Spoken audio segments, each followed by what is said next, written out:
čo robíš dnes po obede? Idem do knižnice, chceš sa pridať? Jasné.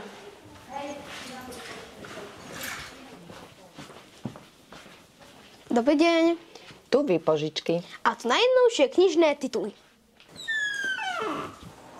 Je z čoho vyberať. Takmer 3000 titulov, 1500 výpožičiek za jeden školský rok. Tak to sú veľké čísla. Máme čo čítať, Jakub. Tak poď, Ondrej, sedníme si hoci aj tu na pódium. My sa máme. Na tomto placi sa dejú veci. Tu sa predvádzame. Recitujeme, rečníme, predstavenia dramatizujeme.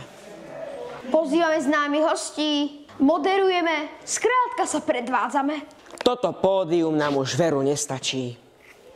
Jakub, a vieš, ako sa najrýchlejšie dozvieme o aktualitách v našej škole? No predsa éterom.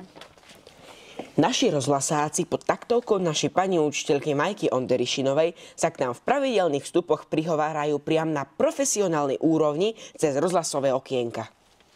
A vieš odkiaľ? No predsa, priamo, zriaditeľne. Dievčatka, poďte. Príjemné počúvanie februárového rozhlasového okienka vám prajú vaši rozhlasáci. Čo nového vo februári? Druhý mesiac v kalendári. Valentínom prekvapíme, prázdninami potešíme. Zaženieme školský stres, karneval za nami, hrami a či knihami, len ošiť my budeme a za sánky a či lyže konečne na sneh oprieme. Tretiaci sa veru smiali, keď na karnevale tancovali. A tí menší v maskách veru robili do sveta dieru. Osmakom bolo veru hej, na lyžiaraku v Lomnici poctivo tí trénovali, možno niektorí aj v lyžiach spali, keď svalovku v nohách mali. Ondrej, nielen vzduchom sa k nám šíria informácie, ale aj na papieri. Vieš, čo mám na mysli? Áno, naše tradičné školoviny. Hovoríme o časopise, ktoré celé roky pripravuje naša skúsená pani učiteľka Anička Dobrovoľná. Každé číslo sa vypredá za 1 dopoludnie. Školoviny? Tu.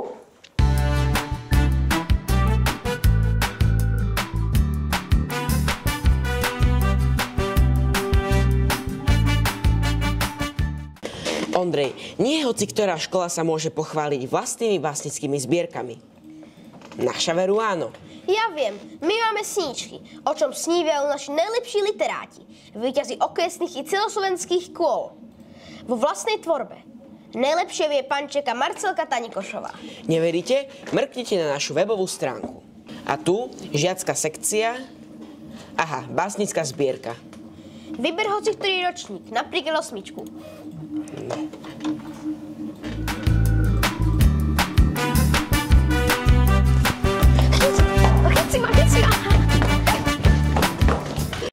Haló, a viete, čo sa práve na škole stalo?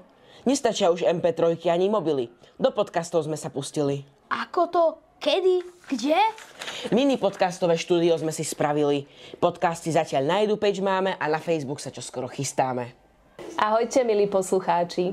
Vítam vás v ďalšej časti nášho podcastu Na vlne vedomia. Ahoj, Baška. Ahoj, Marcelka.